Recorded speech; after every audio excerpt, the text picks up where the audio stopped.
Hello. Good morning అండి. నేను అమ్మ వాళ్ళ అమ్మమ్మ గారి ఊరు లక్ష్మీపురం వెళ్ళానండి. అక్కడికెళ్ళగానే చిన్నప్పటి రోజులు గుర్తొచ్చాయి. ఇంటి ఎనకాల పెరట్లో అసలు ఎన్ని చింత చెట్లోనండి విరగ్గాసాయనమాట. బాగా చూడండిగా చేతికి అందుతా ఉంటాయండి.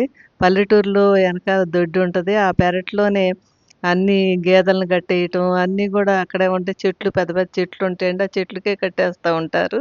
అసలు వీళ్ళలో ఉన్నటువంటి ఉపయోగాలు చూసినట్టయితే చింతకాయలు, పచ్చి చింతకాయలు ఎంత ఉపయోగం అంటే మీరసల వదిలిపెట్టనే వదిలిపెట్టరండి. దీంట్లో చింతకాయలో విటమిన్ సి, తర్వాత యాక్సిడెంట్ నిండి ఉంటాయండి. జీర్ణక్రియను మెరుగుపరుస్తుంది. వీటిలో ఉండే ఫైబర్ మలబద్ధకాన్ని కూడా నివారిస్తుంది. తర్వాత మంచి కొలెస్ట్రాల్‌ని, హెచ్‌డీఎల్‌ని పెంచి చెడు కొలెస్ట్రాల్ ఎల్‌డీఎల్‌ని తగ్గిస్తుందండి. రక్తంలో చక్కెర స్థాయిలను కూడా నియంత్రిస్తూ ఉంటుంది. యాంటీ ఆక్సిడెంట్ లక్షణాలను కలిగి ఉంటుంది. చింతకాయల్లో ఇవి కణ నష్టాన్ని కూడా నివారించడంలో సహాయపడతా ఉంటాయి. చింతపండు కాలేయాన్ని రక్షించటంలో గూడా సహాయపడుతుంది.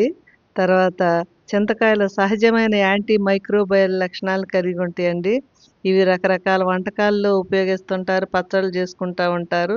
చింతపండు గుజ్జును గూడా వివిధ వంటకాల్లో గూడా ఉపయోగిస్తూ ఉంటారండి. చూడండి అదిగోండి ఎన్ని అసలు చేతికి చక్కగా అందుతున్నాయండి అక్కడ. అక్కడ పెద్ద పెద్ద చెట్లనమాట. ఆ చెట్ల నిండా చూడండి ఎన్నున్నాయో చెట్టంతా కూడా విరగ్గాసింది. అగో చూడండి. ఆహ్, చెట్టు పిట్టలుగాన వేలాడుతున్నట్టు అనిపిస్తుంది చూడండి. మొత్తం ప్రతి ఆకు ఆకు కూడా కాయలున్నాయండి. అసలు ఒక్క చెట్టుకే ఇంట్లో వాళ్ళు గాకుండా ఆడపడుచులందరికీ పంపిస్తా ఉంటారు. బంధువులందరికి గూడా పంపిస్తా ఉంటారని చూడండి. అసలు గాలొస్తా ఉంది. అన్నీ కాయలేనండి. అవన్నీ గూడా కాయలే.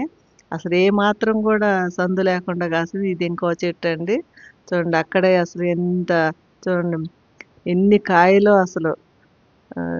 చూడండి పైన అంతా గూడా పెద్ద పెద్ద చెట్లనమాట ఇవన్నీ గూడా. ఒక్క చెట్టుకి కోస్తే చాలండి అందరికొస్తాయి. ఇగో చూడండి. కొన్ని కనపడకుండా ఉన్నాయండి. చూడండి అయన్నీ గూడా కాయలనమాట. ఒక్క కొమ్మకే చూడండి ఎన్నున్నాయో. పెద్ద చెట్టది. ఎప్పుడు గూడా అందరికి పంపిస్తా ఉంటారండి ఇవన్నీ కూడా. లక్ష్మీపురం ఇది.